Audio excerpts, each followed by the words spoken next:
دوستو قبرستان ایک ایسی جگہ ہے جہاں لوگ دن کے وقت جانے میں بھی خوف محسوس کرتے ہیں اور جو بھی یہاں جاتا ہے عبرت حاصل کرتا ہے، کیونکہ قبرستان میں موجود سناٹا اور ویرانہ دیکھ کر بڑے بڑوں کو پسینہ آ جاتا ہے۔ آج کی اس ویڈیو میں ہم آپ کو رومن امپائر میں موجود چند شرمناک قبرستانوں اور مقبروں کے بارے میں بتائیں گے کہ جہاں عصمت فروشی کا بازار گرم کیا جاتا تھا۔ قبرستانوں میں فاحشہ عورتیں دن دہاڑے اور رات کی تاریکی میں چند ٹکوں کے عوض اپنا جسم فروش کیا کرتی تھیں۔ آپ سوچ رہے ہوں گے کہ بھلا ایسا شرمناک کام بھی کوئی کر سکتا ہے؟ تو دوستو، ان عورتوں کے اس شرمناک کام سے ہم آج کی اس ویڈیو میں پردہ ہٹائیں گے، لیکن ویڈیو میں مزید آگے بڑھنے سے پہلے ہمیشہ کی طرح آپ سے ایک ہی ریکویسٹ ہے کہ اگر ابھی تک آپ نے ہمارے چینل کو سبسکرائب نہیں کیا تو کائنڈلی ہمارے چینل کو سبسکرائب کرتے ہوئے ساتھ موجود بیل آئیکن کو دبا دیں۔ چند پیسوں کے عوض جسم فروشی دنیا کا قدیم ترین کاروبار ہے۔ یوں تو دنیا کی ہر تہذیب سے تعلق رکھنے والی عورتیں اس شرمناک پیشے سے وابستہ رہی ہیں، لیکن جسم فروشی کے اس کالے دھندے کو جو عروج رومن امپائر میں حاصل ہوا وہ پوری دنیا میں کہیں اور دیکھنے کو نہیں ملتا۔ اس کبھی پیشے کو باقاعدہ طور پر سلطنت روم کی سرپرستی حاصل تھی۔ رومن سلطنت کے عہدے داروں نے اپنے ملک میں بسنے والی بازاری عورتوں پر بھاری ٹیکس عائد کر رکھا تھا، جو شاہی خزانے میں ارتکاز دولت کا بہت بڑا ذریعہ تھا۔ جسم فروشی رومن سلطنت میں کسی نیک کام کی طرح سرایت کر چکی تھی اور ہر شعبے میں اس کالے دھندے کے واضح آثار نظر آنے لگے، حتیٰ کہ رومن سلطنت کے قبرستان اور مقبروں میں بھی اس مکروہ دھندے کے اڈے بننے لگے۔ قدیم روم میں ہزاروں ایسی لڑکیاں موجود تھیں کہ جنہوں نے خود کو بطور جسم فروش رجسٹرڈ کروایا ہوا تھا، اور یہ تمام لڑکیاں اپنی اس حرام کمائی کا تیسرا حصہ رومن سلطنت کو ادا کرنے کی پابند تھیں۔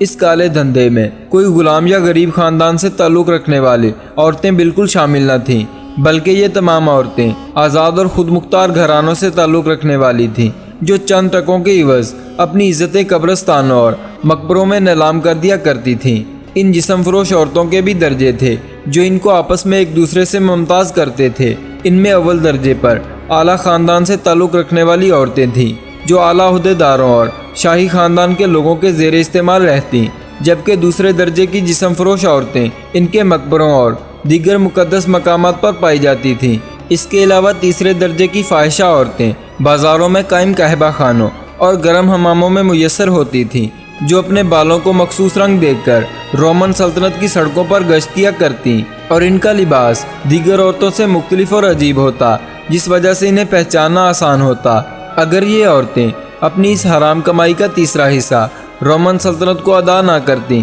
تو رومن سپاہی ان کے ساتھ ظالمانہ سلوک کرتے۔ بناؤ، سنگار اور خوراک کا خرچہ نکال کر یہ ٹیکس ادا کرنا نچلے طبقے کی ان عورتوں کے لیے انتہائی ناگزیر ہو جاتا، لہٰذا ان میں سے اکثر عورتیں رومن سپاہیوں سے پوشیدہ رہ کر جسم فروشی کا کاروبار کیا کرتیں، اور یہ فاحشہ عورتیں اس کالے اور مکروہ کام کے لیے رومن قبرستانوں کو استعمال کرتیں، جہاں یہ قبروں کے کتبوں پر اپنے بھاؤ یعنی ریٹس تحریر کر دیا کرتیں، جسے یہاں سے گزرنے والے راہگیر اور سوگواران سستے داموں اپنی جنسی خواہشات پوری کرنے لگے۔ اس کے علاوہ یہ جسم فروش عورتیں اس گھٹیا کام کو بڑے بڑے رومن مقبروں میں بھی کیا کرتی تھیں، جنہیں خاص طور پر اسی کام کے لیے خالی کروا لیا جاتا تھا۔ قبرستانوں کے ذریعے جسم فروشی کا یہ مکروہ دھندا رومن امپائر کے دور دراز علاقوں تک پھیل گیا، اور یہ جسم فروش عورتیں دن میں پیسے لے کر مرنے والوں پر آہوزاری کرتیں، اور رات کو یہاں عصمت فروشی کا ڈنکا زور و شور سے بجتا،